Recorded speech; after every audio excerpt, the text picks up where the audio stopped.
The first time I realised my parents still felt entitled to my grandmother's life, it wasn't in a courtroom. It wasn't even in Heinsberg. It was in a half-renovated kitchen in Burlington, with a roll of blueprints under my arm and sawdust clinging to my sleeves like snow. A voicemail came in while I was measuring a window frame. I didn't recognise the number at first. Then I heard Tom Alvarez's voice, the bank manager from the little branch down in Heinsberg, calm, careful, the way people sound when they're calling with news they don't want to be responsible for. He said my parents had stopped by the branch again, asked questions they had no business asking. Not loud, not aggressive, just confident, like the door was still open for them. I stood there with my tape measure hanging from my hand, staring at the old plaster wall. The contractor radio murmured in the background. Outside, Burlington traffic moved like nothing was wrong. In my inside jacket pocket, I felt the edge of a cream-coloured envelope. The last letter my grandmother ever wrote me. I've carried it for years, like a quiet piece of armour. I didn't call Tom back right away. I just breathed, slow, and let the memory surface. Because this didn't start at the bank. It started the summer, and they moved us to Heinsberg without asking me. My name is Evan Cole. I design houses for a living, and the first house I ever learned to protect wasn't mine. Before I go on, tell me where you're listening from. If you've ever stayed quiet just to keep the family calm, stay with me. You'll know exactly why this matters. I was 13, the summer everything shifted. Back then, we lived in Colchester, just north of Burlington. Not the postcard version people put on calendars, the real one. A 2-story wooden house with a porch that leaned a little, floorboards that complained when you walked across them, and a kitchen that always smelled like something trying to stretch into a full meal. My dad, Derek, did electrical work wherever he could get it. He wasn't with the company.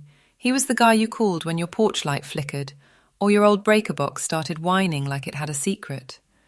He kept his tools in a dented metal case, and he treated that case like a badge. At the end of the day, he'd come in with his hands smelling like copper and insulation, and he'd say the same line, almost like a prayer. I earn every penny. My mum, Megan, worked the register at a small supermarket. She knew the regulars by name. She smiled because the job required it, but if you watched her closely, you could see how tired she was. Not the kind of tiredness that sleep fixes. The kind you carry in your shoulders. And me, I was the quiet kid who read too much. I'd sit on the carpet in my room with a stack of library books and disappear into them. That was my habit. When things in the house felt tense, I found a way to become invisible. The funny part is, I didn't feel unloved. Not exactly. I felt managed. Like an extra thing my parents had to keep running, like the washer or the furnace. As long as I didn't cause trouble, the system held. I didn't see my grandmother Ruth much. She lived in Heinsberg, about 20 miles away, out where the roads get narrower and the houses sit back from the street like they're keeping their own thoughts. When she did visit, she was neat and small and quiet. Silver hair pinned back, grey sweater.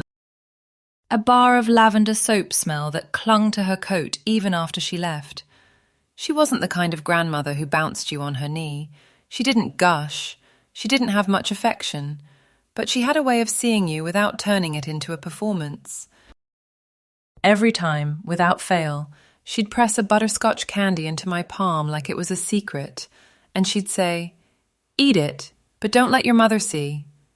I'd nod like I understood the joke, and it always made me feel like I was part of something small and private, like I mattered in a quiet way. My dad talked about Ruth like she was made of steel. He told me about her leaving his father, how Ruth was 31, how she packed up what she could, grabbed Derek when he was 8, and walked out. He said his father drank and gambled and hit. He said Ruth worked sewing jobs, then market stalls, then whatever kept the lights on. He said she never asked for help. "Strongest woman I've ever known," Derek would say, and he meant it. The thing I didn't understand at 13 was that admiration and resentment can live in the same room. Sometimes in the same sentence. sometimes in the same person. I noticed it on Thanksgiving.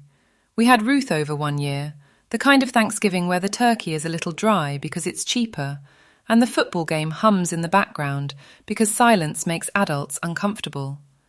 My mother moved around the kitchen in short, tight motions, like she was trying to keep everything from spilling over. Ruth sat at the table with her hands folded, watching the room. Not judgmental, just a present. My father had a beer before the food was even served. He laughed too loud at something on TV, then leaned back in his chair and said, like it was a joke, "Mum never helped me, you know." My mother froze for half a second with a serving spoon in her hand. Not long, just long enough that I saw it. Ruth didn't argue. She didn't defend herself.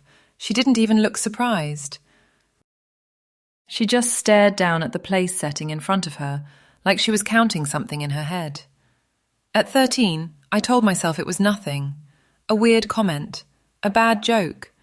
Adults say strange things during holidays. But the feeling stayed with me. That sharp edge under the tablecloth. Later that winter, I started hearing my parents fight at night. Not the kind of fights where someone throws a plate. The kind where voices drop low because the walls in old houses are thin and embarrassment does half the work. I'd be in bed, listening to the furnace kick on and off, and then I'd hear my dad's voice from the kitchen. "We're not going to look broke," my mum would answer, and her voice sounded smaller at night. "We are broke, Derek." Then his voice would turn hard, like he was holding something in his teeth. "It's just temporary. I'm picking up more jobs." "I saw the mail," she'd whisper. "I saw the late notices." I didn't know what those words meant in a grown-up way, but I knew the sound of fear when it lived inside a house. It changes the air. It makes everything feel louder. Then, in early summer of 2007, they called me downstairs. It was evening, and the living room had that yellow lamplight that makes everything look softer than it is. My dad sat in his chair with a beer. My mum leaned against the wall, arms folded like she was holding herself together. "We're moving," Derek said. I remember my first thought wasn't about the new place. It was about my room, my books, the cracks in the hallway plaster, the sound the third stair made when you stepped on it. "Moving where?" I asked. "To Heinsberg," my mum said, and her voice tried to sound gentle. "To live with your grandmother. She needs help." My dad nodded like it was settled, like it had been settled for a long time. I didn't ask for details because, in my family, questions were treated like accusations. If you asked too much, you were starting something. So I went back upstairs and stared at my shelves, and the idea of leaving felt like someone had reached into my chest and pulled. In the days that followed, the house filled with boxes, cardboard stacked in corners, my books shoved into plastic bins. The walls started to echo. My parents whispered in the kitchen more often. When I walked in, they'd stop. My dad would suddenly ask me about school, like we were a normal family making a normal move. One afternoon, Derek came into my room holding an old photograph. It was Ruth when she was young. Standing in front of a field, white blouse, dark hair down, looking straight into the camera like she wasn't asking permission to exist. Derek stared at it for a long moment before he spoke. "She was beautiful," he said, then, quieter, "and strong." He glanced at me like he needed me to agree. "You remember that, Evan?" "You hear me?" I nodded, because what else do you do when your father is looking at you like that? But the way he said it didn't feel like pride. It felt like he was trying to convince himself that what he was about to do didn't make him a bad person. And that was the first time the unease in my stomach stopped feeling like imagination and started feeling like warning. The night before we left Colchester, the house didn't feel like ours anymore. Most of the furniture was gone or pushed up against the walls. The living room lamp cast a weak circle of light over a floor that looked too bare, like the house was already bracing for strangers. Outside, early summer air had that cool bite Vermont likes to keep, even when it's supposed to be warm. I went to bed in a room that didn't sound right. My books were boxed. My posters were down. Even the window rattled differently because the curtains were packed away. I told myself to sleep. But the quiet in that house had a weight to it. It pressed against my ribs. Then I heard my parents' voices from downstairs. At first, it was just the normal murmur, two adults talking late, the way my mum and dad always did when they thought I was asleep. But there was something sharp underneath it, a kind of urgency that didn't belong to packing or routes or weather. I didn't mean to listen. I'll say that honestly. I just needed to know why my life was being packed into boxes without anyone explaining it to me. So I slipped out of bed and walked to the top of the stairs. I went barefoot so the floor wouldn't squeak, but the wood still complained under my weight. Every step felt like it could give me away. Halfway down, I stopped and held the railing, listening. The kitchen light was on. That yellow light spilled into the hall like it was trying to hide what was being said inside it. My parents were at the table.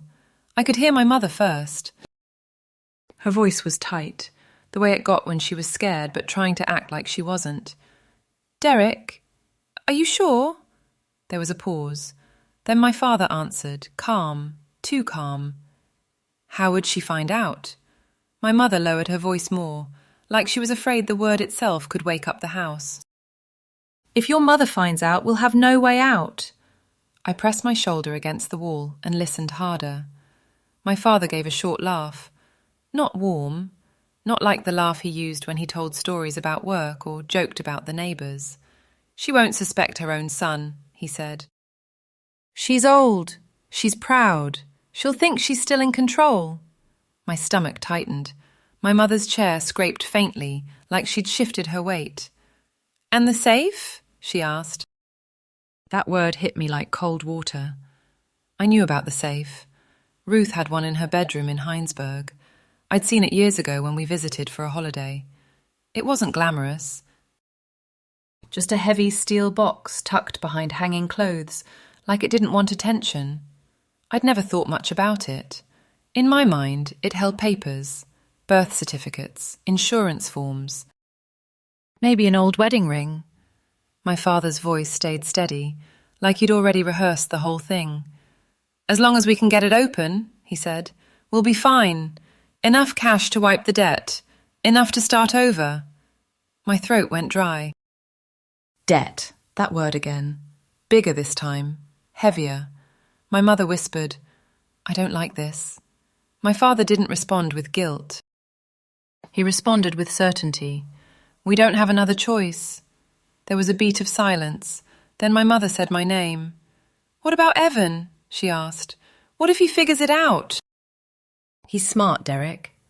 My father let out another dry laugh. "He's 13, he said. "He won't suspect anything. We'll tell him we're fixing up the house, that we need money for repairs. He'll believe it." The way he said it, so casual, so sure, made my face burn. Not because he was wrong about my age, because he spoke about me like I was a tool, like I was part of the plan. My mother's voice shook. "You know your mother. She's sharp. She hides things. What if we can't find the key?"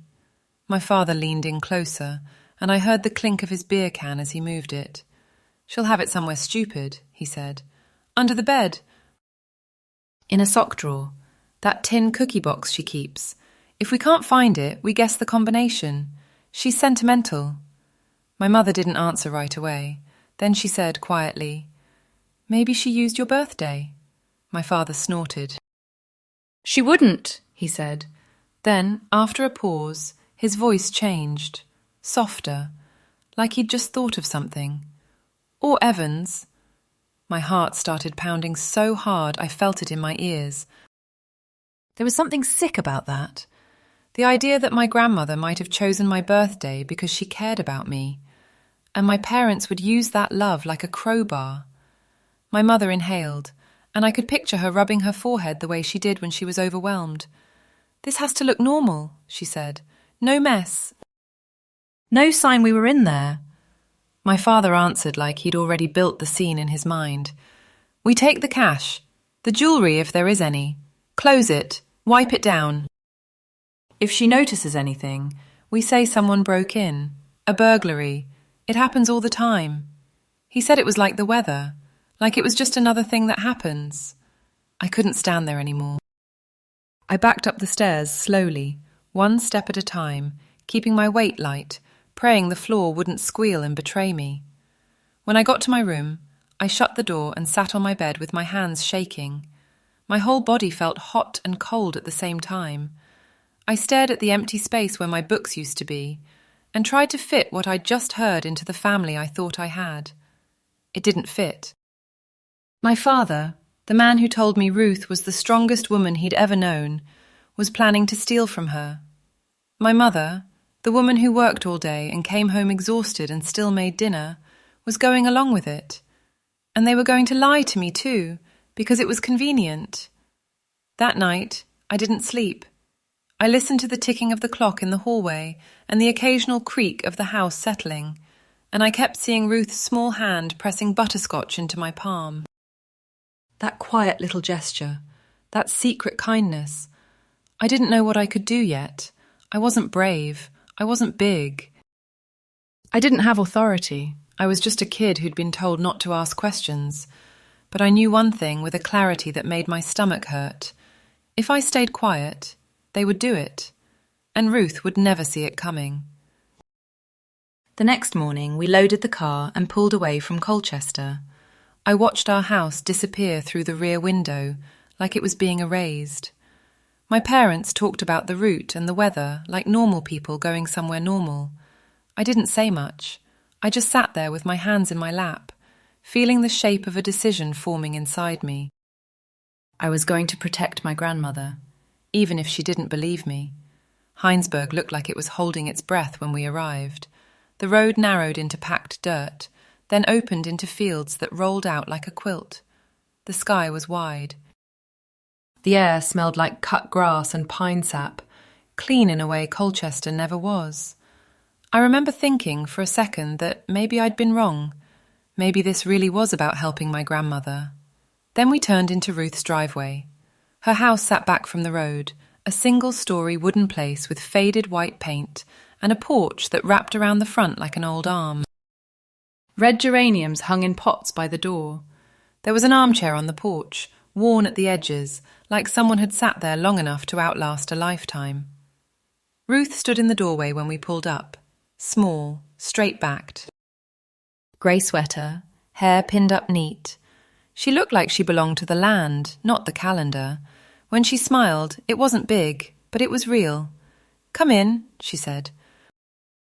"Don't leave your things out. It'll rain later." She hugged me, light, firm, and I caught the lavender soap smell on her sweater. For a moment, my throat tightened, because it felt like stepping into a place that didn't ask me to perform. It just let me exist. My parents carried boxes inside with forced cheer. Derek was loud in that way people get when they're trying to cover nerves. Megan kept talking about how good it was to be here, how we'd help Ruth, how this would be better for everyone. Ruth nodded politely. She didn't argue. She didn't gush. She watched. The first few days fell into a strange rhythm. Ruth's house was quiet, but it wasn't empty. It had weight. A bookshelf lined with old paperbacks, a dining table with a bowl of dried flowers, a fireplace that smelled faintly like smoke, even when it wasn't lit. On one wall, there was a black and white photo of Ruth and my dad when he was young, both smiling beside an apple tree. I kept looking at that photo, trying to force it to match the man I'd overheard in the kitchen. Ruth lived simply. Breakfast was toast with homemade jam. Dinner was soup, stew, things that stretched. She wasn't warm the way some grandmothers are, but she was steady. She didn't ask a lot of questions. She didn't pry. She just showed up. Every evening she'd sit in the living room knitting, the TV on low, like background weather. And every once in a while, she'd press a butterscotch candy into my hand and say, "You're growing. Still like these?" I did.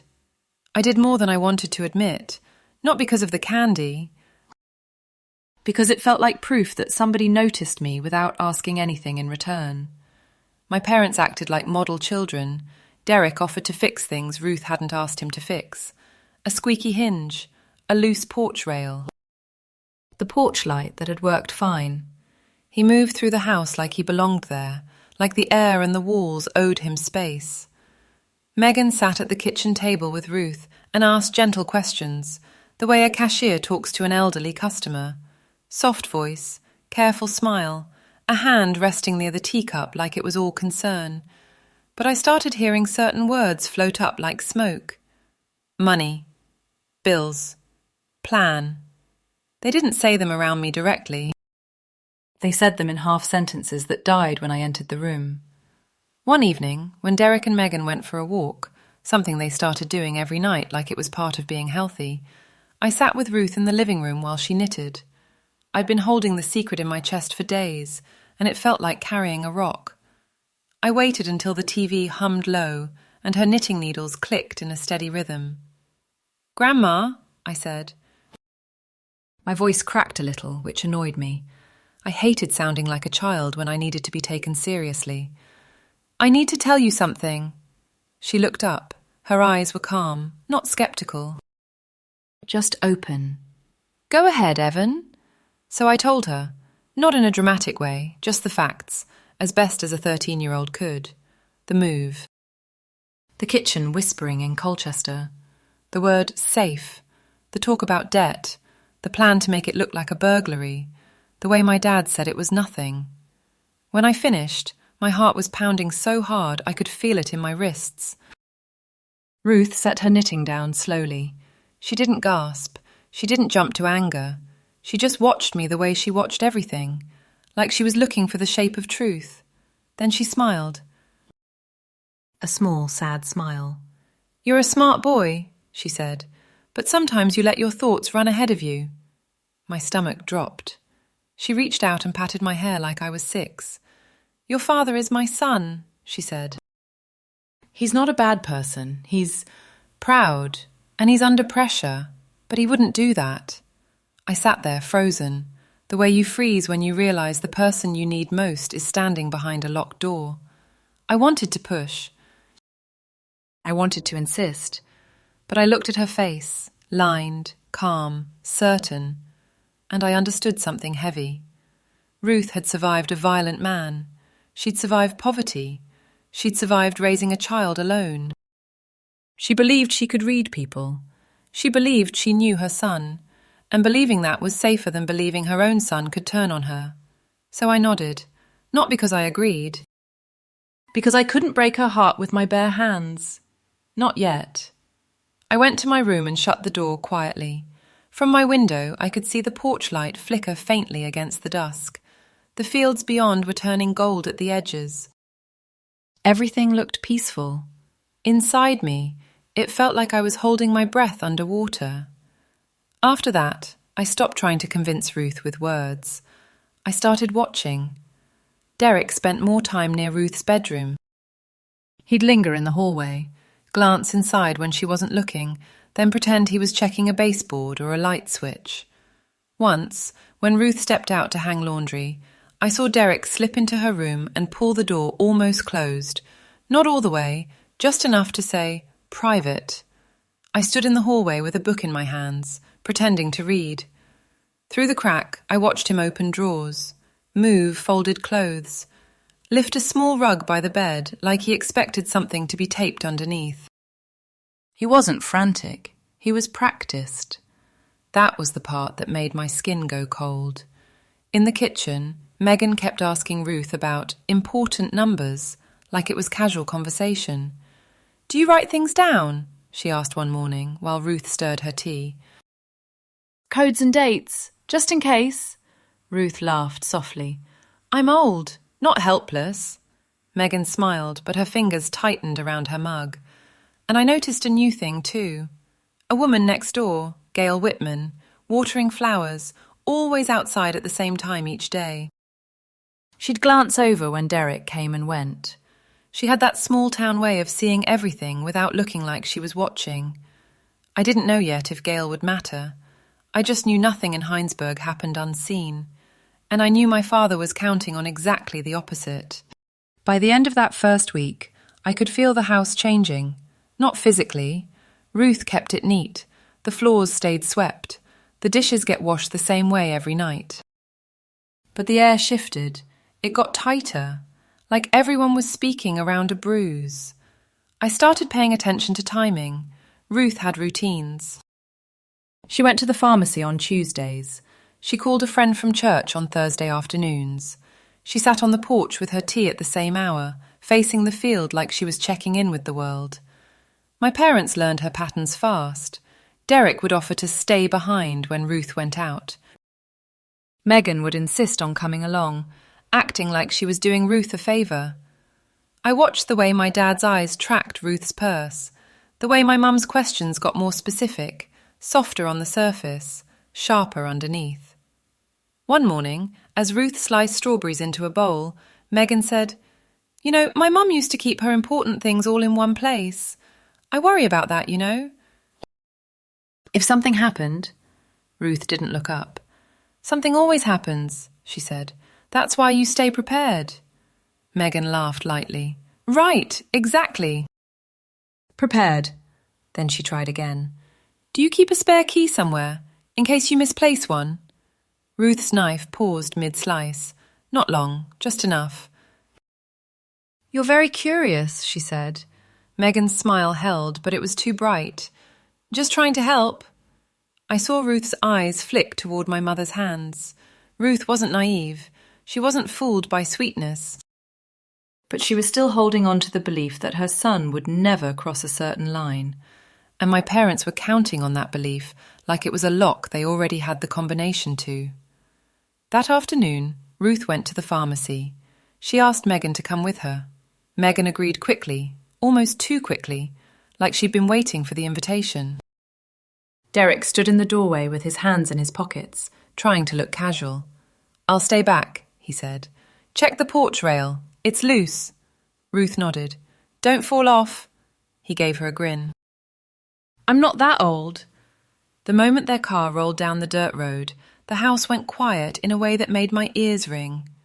Derek didn't go to the porch. He went straight down the hall. I followed, keeping my distance, my heart beating hard against my ribs.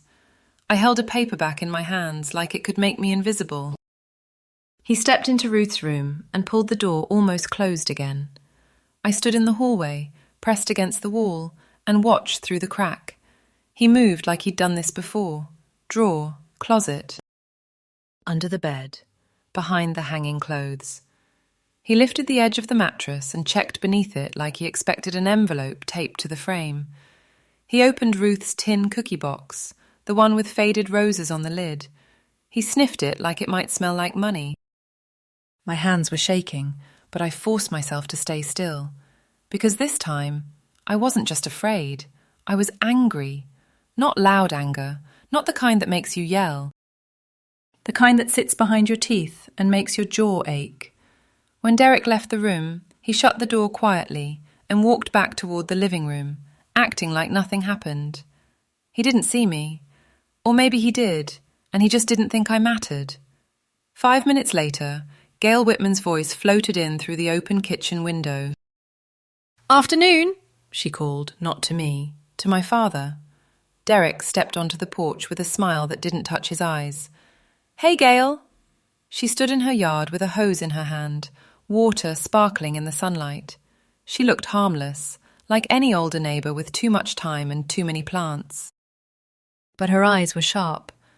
"I saw you go into Ruth's room," she said, like she was commenting on the weather. Derek's smile stiffened. "Just fixing a light?" Gail nodded slowly. "Ruth's lights have been working fine for years." Then she turned her hose back toward her flowers like the conversation was over. Derek came back inside without another word, and for the first time since Colchester, I saw something flicker across his face. Not guilt. Fear. That night at dinner, I decided to test them again. Ruth made potato soup, the kind with thick chunks of carrot and a little pepper. It smelled like comfort, but my stomach wouldn't settle. We sat at the table under the warm kitchen light.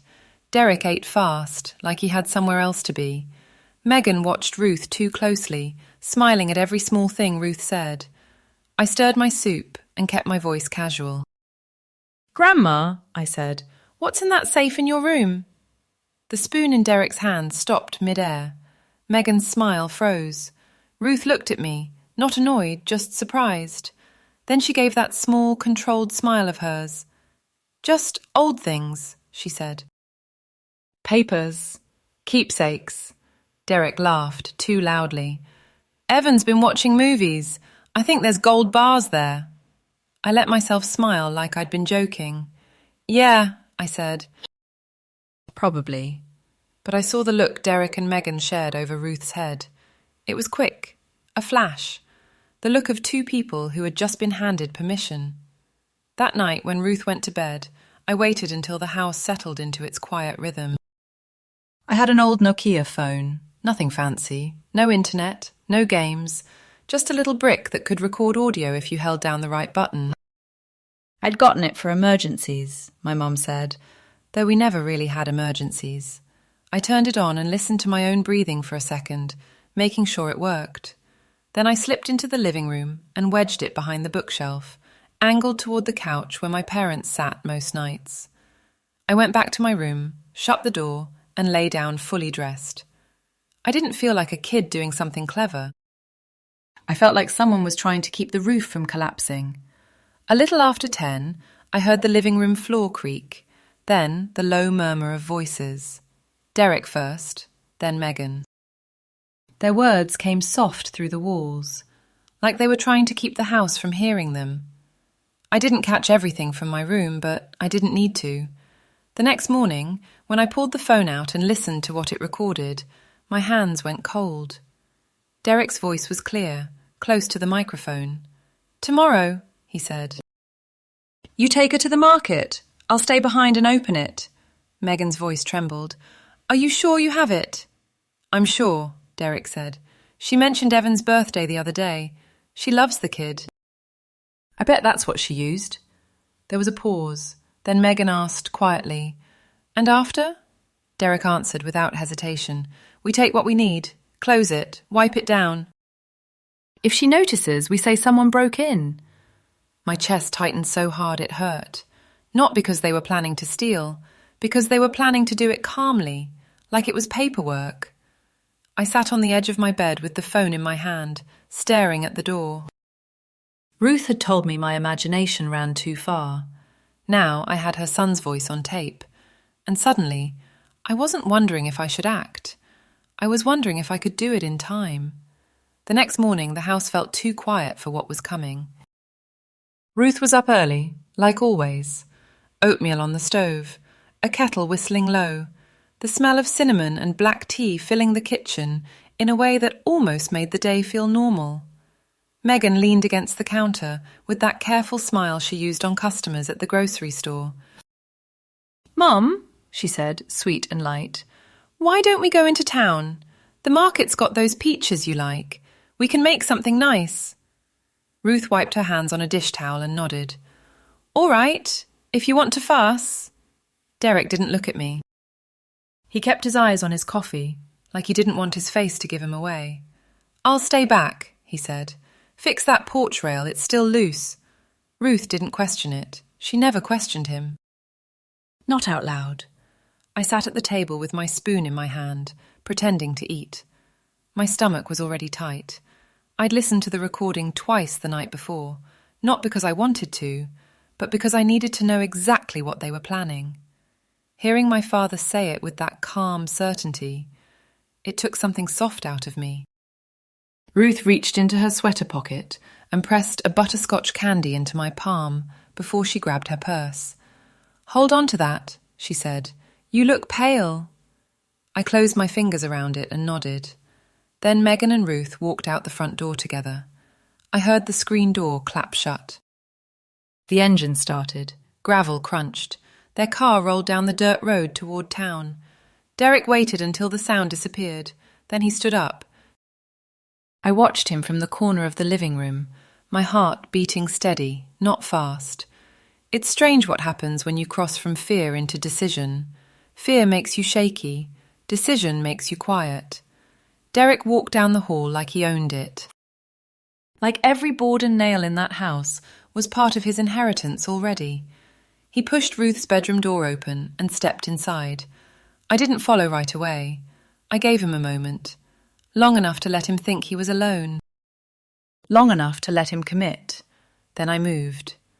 My hands weren't empty. I had the Nokia phone in my pocket, recording already on, and I had a small plastic camera I'd set the night before on Ruth's dresser, angled toward the safe. It wasn't fancy.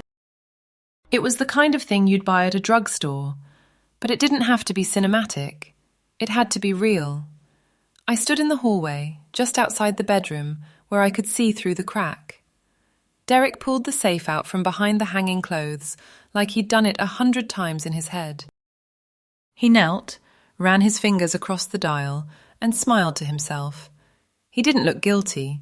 He looked relieved.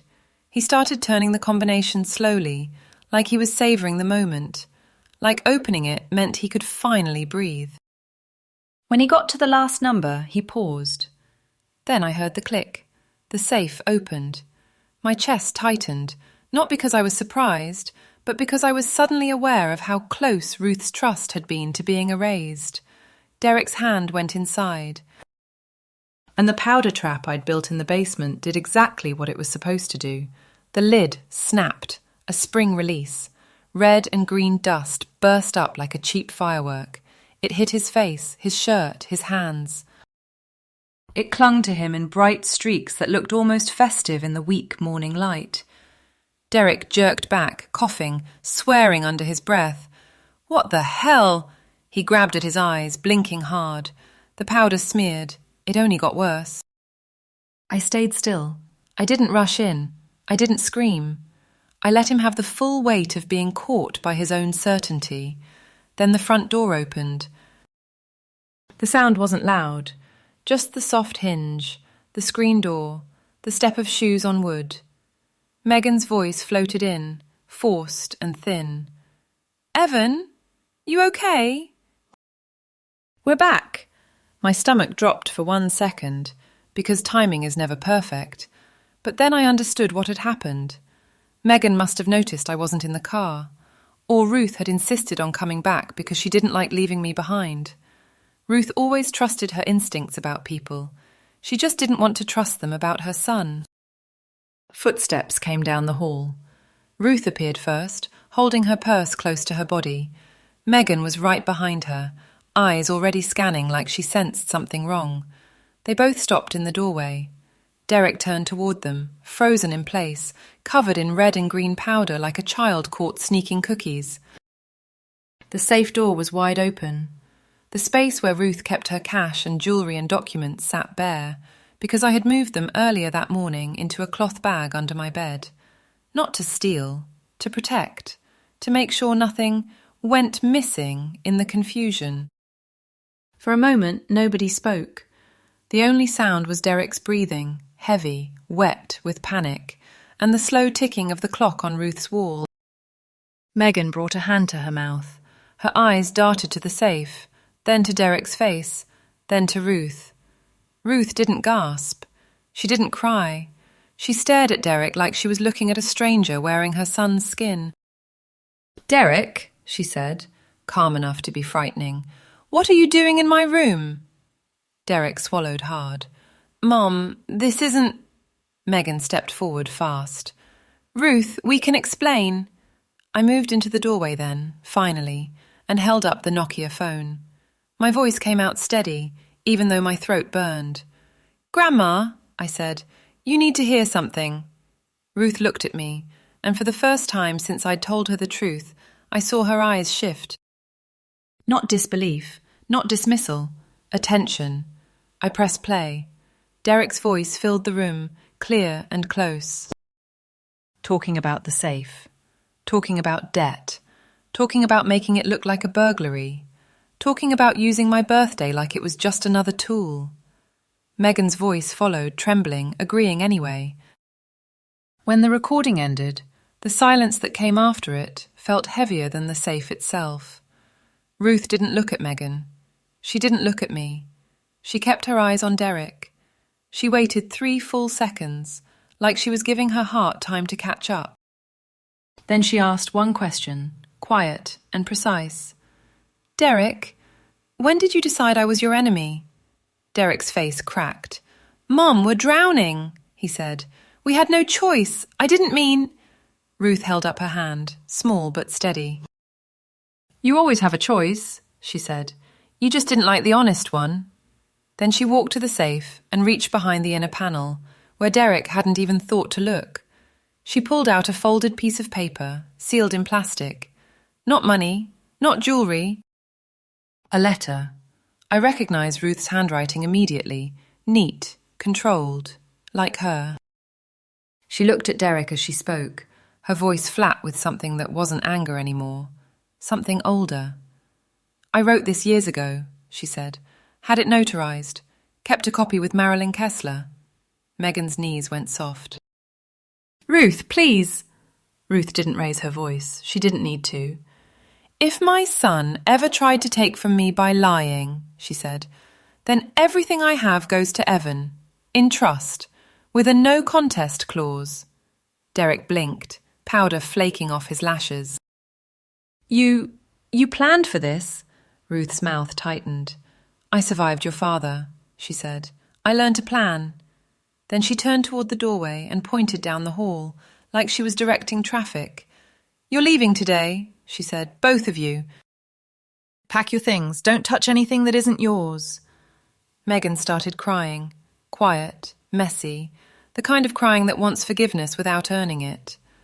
Derek just stood there, staring at me, and for a second I saw the look he'd worn my whole childhood when he wanted me to shrink. But I didn't. I stood beside Ruth, close enough to feel the tremor in her arm. And that's when I understood the final twist of it. Ruth hadn't used my birthday as the safe combination because she was forgetful. She used it because she loved me, and because she knew love could be tested. She knew the kind of man Derek could become if money and shame cornered him. She set the trap years before I ever stepped into her basement. The room stayed still as Ruth closed the safe with a soft click, like she was closing a chapter she never wanted to write. And my parents finally understood something they hadn't planned for. This house wasn't theirs to take. They left before the sun went down. Not in a dramatic storm. No shouting in the yard. No neighbours gathering like it was entertainment. Just the sound of suitcases scraping over the porch boards, the soft thud of a car trunk closing, and my mother's muffled crying like she was trying not to let the house hear her. Derek didn't look at Ruth when he walked out. He looked at me. It wasn't a father's look. It was something colder. Like I'd broken a rule he thought I'd never even know existed. Ruth stood in the doorway in her grey sweater, hands folded, posture straight. She didn't wave. She didn't curse him. She didn't beg him to come back. She watched him drive away the same way she watched the weather roll in across the field. When the sound of the car disappeared down the dirt road, the house went quiet in a different way. Not tense quiet, not hiding quietly, just empty. Ruth exhaled, slow, like she'd been holding her breath for years. "Help me change the locks," she said. That was it. That was the whole speech. So we did. I carried the toolbox. She held the new deadbolts she'd already bought, still in plastic. That detail stuck with me. She hadn't ordered them after today. She'd had them ready. We worked in the late afternoon light with the porch geraniums swinging slightly in the breeze. The screwdriver slipped once and bit my palm. I didn't say anything. I wiped the blood on my jeans and kept turning. Ruth didn't ask if I was okay. Not because she didn't care. Because she didn't want me to become fragile on her account. When the last lock clicked into place, she stood there and tested the knob twice. Then she nodded once, satisfied, as if she'd sealed a seam in the world. That evening, she called Marilyn Kessler, not in a panic. Not with trembling apologies, like she was scheduling an oil change. "Marilyn," she said, "it happened." There was a pause. Then she said, "Yes, today. And yes, I have the recording." Her eyes met mine when she said that, like she was making sure I understood my part wasn't over.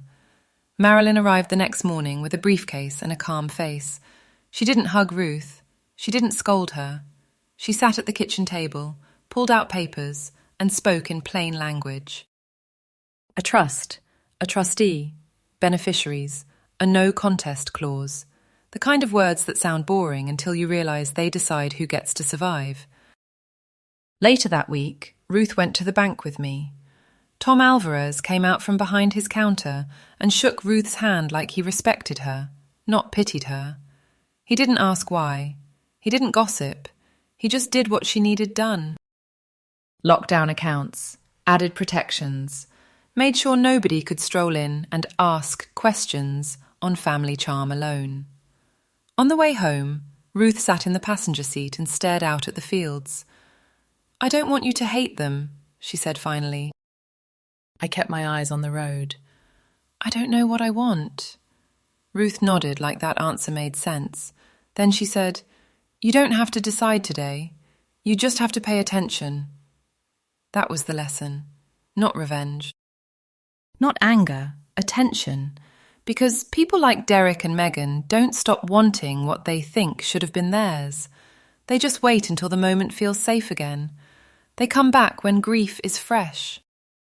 When paperwork is confusing. When everyone's tired. They come back when money turns real. Years later, when Tom called me in Burlington, I didn't feel surprised. I felt prepared. I design houses for a living now. I know how to read foundations. I know where weakness hides. I know what happens when someone thinks a locked door means the story is finished.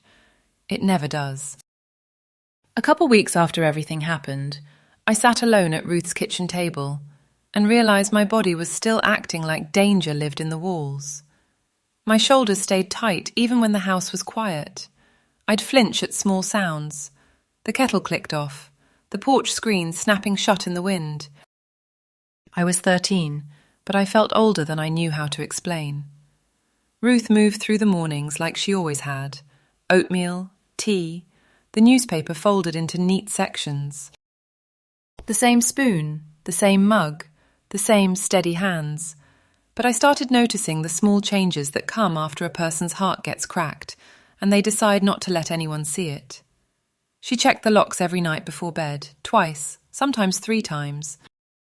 She didn't mention my parents, not their names, not their faces, not the way my mother cried on the porch like she wanted someone to chase her. It wasn't denial. It was a boundary. One afternoon, Ruth asked me to come with her to the bank again. The drive into town was short, but it felt like we were going somewhere official, like we were stepping into a world where feelings didn't matter unless they could be written down. Tom Alvarez met us at the counter. He didn't smile too big. He didn't talk too loud. He treated Ruth like a person who'd earned her own safety. He slid papers across the desk, pointed to lines, explained things slowly. Ruth signed where she needed to sign, her handwriting neat as ever. When we walked out, the air felt different. Like we'd taken something back without needing to raise our voices. On the way home, we stopped at a diner Ruth liked.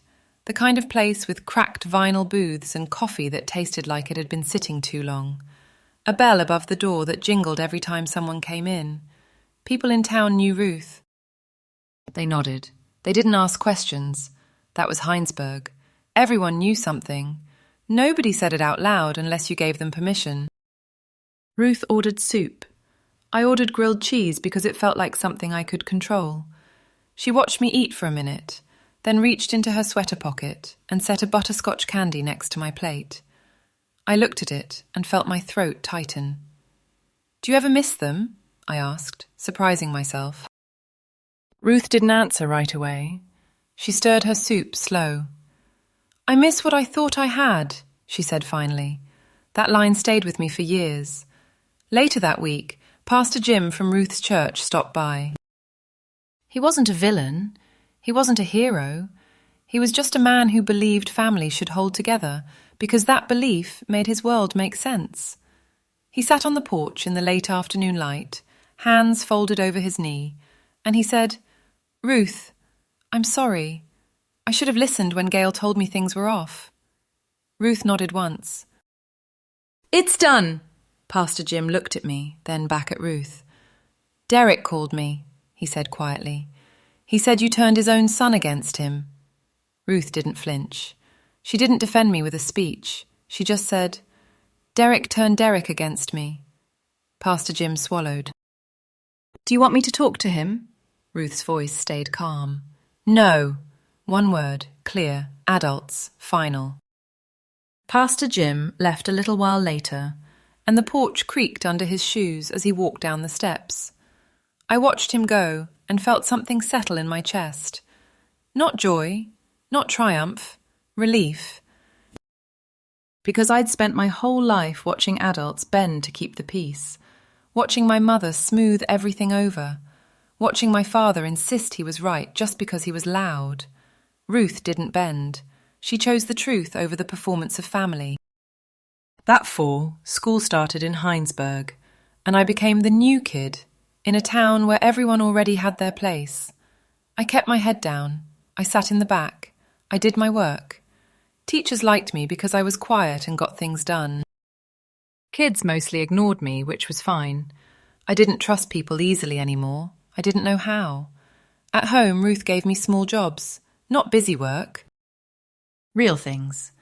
Change a light bulb, sweep the porch, stack wood near the fireplace, help her carry groceries. It wasn't about chores.